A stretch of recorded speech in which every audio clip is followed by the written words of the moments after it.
Hi friends, स्वागत है आप सबका जीके स्टडीज़ में। जैसा कि प्रधान शिक्षक के रिज़ल्ट के लिए सभी लोग इंतज़ार कर रहे हैं और सभी लोग ये आस लगा के बैठे हैं कि क्या होगा कट ऑफ, कब आएगा फाइनल आंसर की, क्या मैं सेफ़ हूँ या नहीं हूँ, कितने प्रश्नों का हुआ संशोधन, कितने प्रश्न हुए डिलीट, इन सब चीज़ों को हम लोग आज देखेंगे। वेबसाइट पे जारी कर दिया गया है फाइनल आंसर की, कितने प्रश्नों पे आपत्ति हुई थी और कितने प्रश्नों का हुआ बदलाव, और आपके मार्क्स में क्या बढ़ोतरी हुई या कमी हुई, इसका आप लोग कमेंट कीजिएगा कि आपका मार्क्स बढ़ रहा है या घट रहा है, या आपका कितना मार्क्स है, आप सेफ़ हैं कि नहीं है, आपका मेरिट बनेगा या नहीं बनेगा। ये सब के लिए आप कमेंट मेरे चैनल पे कर देंगे ताकि मैं उस पर आपको एक्सप्लेनेशन दे सकूं। जहाँ तक मुझे उम्मीद है कि आप लोगों में कंपटीशन बहुत कम था, तो 60 प्लस वाले तो बिल्कुल सेफ़ हैं, और साथ ही साथ 55 से जिनका ऊपर अंक है उन्हें भी हतोत्साहित होने की ज़रूरत नहीं है, क्योंकि आपको मिलेगा 2 बोनस अंक। जितना मार्क्स पहले आ रहा था उसमें आपको 2 बोनस अंक मिलेगा, क्योंकि बीपीएससी ने आपत्ति जताई गई थी जो प्रश्नों के लिए, उसमें से 2 प्रश्नों को डिलीट कर दिया है। तो जब आयोग प्रश्न डिलीट करता है तो इसका मार्क्स सभी को मिल जाता है, चाहे वो हाँ, सभी को कहने का मतलब कि जो लोग परीक्षा दिए हैं, यानी चाहे वो गलत जवाब दिए हों या सही, जब प्रश्न डिलीट किया जाता है आयोग के द्वारा तो ये बोनस अंक सबको मिल जाता है। तो 2 अंक तो सबके बढ़े होंगे, क्या किन्हीं का अंक घटा भी होगा? तो आइए इन सब की चर्चा हम लोग पूरे डिटेल से करेंगे और लास्ट में देखेंगे कि कितने अंक वाले सेफ़ हैं। मिठाई की तैयारी कर लें और उनका सिलेक्शन होना तय है। तो चलिए आप लोग डॉक्यूमेंट तो देखिए, बिहार लोक सेवा आयोग advertisement number 25/24 head teacher competitive examination general studies and DElEd. 2 section था आपका 75 और 75 मार्क्स का। 2 सेक्शन था 75 और 75 मार्क्स का। एग्जामिनेशन डेट 29/6/2024 की बात मैं हेड टीचर की बात कर रहा हूँ, ठीक है। तो देखिए, इसमें ये जो संशोधित किया गया है 4 नंबर प्रश्न में कुछ लिखा गया है, यहाँ देखते हैं। Option D is correct answer. Sujin port of Kerala is connected to interior through the Palghat gap. Palghat दर्रा जो है, गैप है, ये कहाँ? केरला। तो इसमें कुछ संशोधित किया गया है, आप देख लीजिएगा। नेक्स्ट है 6 नंबर पे आपत्ति जाना किया गया था, तो option B is correct answer. In budget 2020 80 lakh houses under PM Awas Yojana was to be constructed in 2002 and 2003। मतलब ये कहना चाहता है कि ये 6 नंबर का ऑप्शन बी बिल्कुल सही है। अब ये पता ना पहले आंसर की क्या दिया गया था, ये आंसर की सही है, क्योंकि बजट जो 2022 का था उसमें 80 लाख हाउसेस बिल्ड करने का योजना बना था पीएम आवास योजना के तहत कंस्ट्रक्टेड, ठीक है। 22-23 में कितना कंस्ट्रक्ट हुआ था? तो 80 लाख। नेक्स्ट है 7 नंबर प्रश्न में क्या कहा गया है, तो 7 नंबर प्रश्न option C is correct answer. The first uplift of the Himalayas happen during Eocene period. Eocene काल में, ये जो कह रहा है ऑप्शन सी जो है, इस 7 नंबर का ऑप्शन सी बिल्कुल सही जवाब होगा। The first uplift of the Himalayas, किस काल में हिमालय की फर्स्ट उत्पत्ति हुई? तो योसिन काल में। देखिए कितना डीप ज्योग्राफी से प्रश्न पूछा गया था। मैं बार बार चर्चा करता था कि ज्वाइन कीजिए जीके स्टडीज़ को, लेकिन आप लोगों को कहाँ, आप लोगों को तो बड़े बड़े चैनल दिखता है जो कि क्या पढ़ना है क्या नहीं पढ़ना है आपको तो समझ में आता नहीं है। बस पढ़ते गए, झूठ मूठ का एगो होता है ना, अंधरा के लगी तीर मारते गए। कहाँ से प्रश्न लेगा, आयोग कैसा है, ये सब चर्चा आप आज जुड़िए तो जीके स्टडीज़ के साथ। चलिए नेक्स्ट हम लोग देख लेते हैं। ये 8 नंबर प्रश्न में भी कुछ कहा गया है। Option A is correct answer. Lord brace has said local self government in the first school of democracy. किसने कहा था कि लोकल सेल्फ गवर्नमेंट यानी स्थानीय स्वशासन जो है ये government is the first school of democracy. ये डेमोक्रेसी का पहला विद्यालय यानी डेमोक्रेसी का पहला स्टेज है। तो ये किसने कहा था? लॉर्ड ब्रेस ने ये कहा था। अब जो भी इसका उच्चारण और प्रोनाउंसिएशन आप देख लीजिएगा।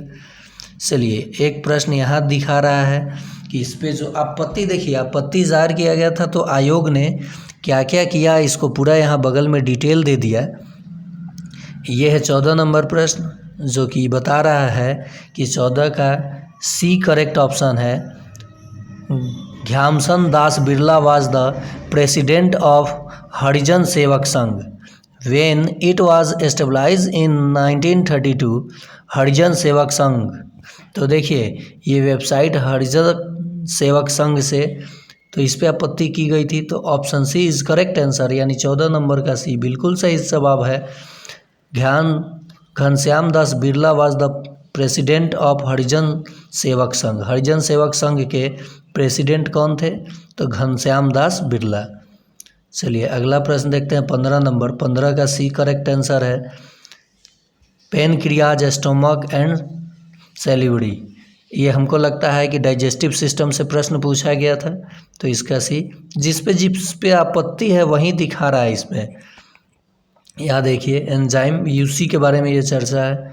साथ ही साथ प्रश्न नंबर 21। सबसे पहले आप ये चीज़ देख लीजिए कि डिलीट कौन सा प्रश्न हुआ है, उसके बाद आगे हम लोग इसको देखेंगे डिलीट कौन कौन से प्रश्न हुआ है आंसर की में।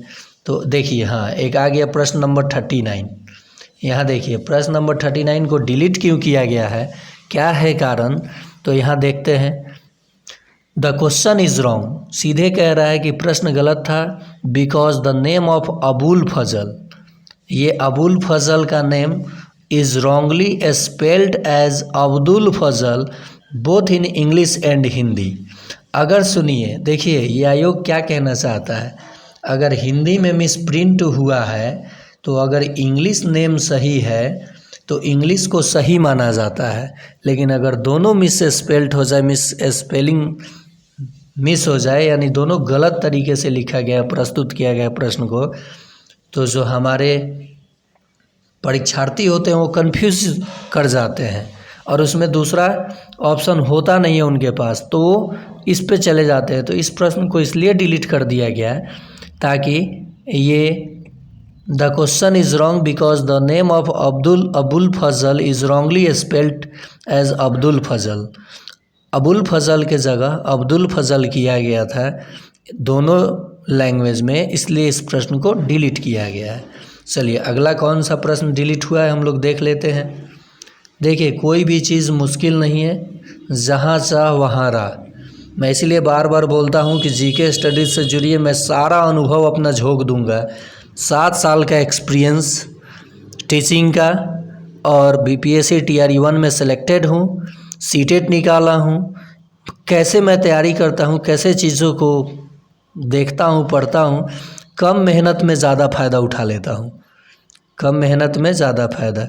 तो देखिए यहाँ 150 तक प्रश्न हो गया और ये एक प्रश्न तो आपने डिलीट मिला आपको यहाँ पे।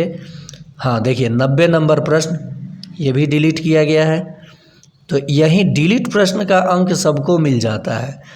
1 से ज़्यादा उत्तर सही था इसका, क्या था? 1 से ज़्यादा उत्तर इसका सही था, इसलिए इस प्रश्न को डिलीट किया गया है।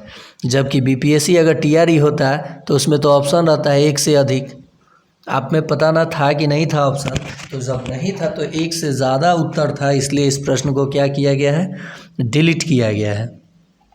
साथ ही साथ जिस प्रश्नों पे आपत्ति किया गया है आप इसको स्क्रीनशॉट ले लीजिएगा। ऐसे मैं दिखा देता हूँ शुरू से कि किन किन प्रश्नों पे आपत्ति हुआ है, क्योंकि सब बताऊंगा तो वीडियो लंबा होगा। देखिए ये स्क्रीनशॉट आप लेते जाइएगा और फाइनल आंसर की अपना मिलाते जाइएगा, ओके।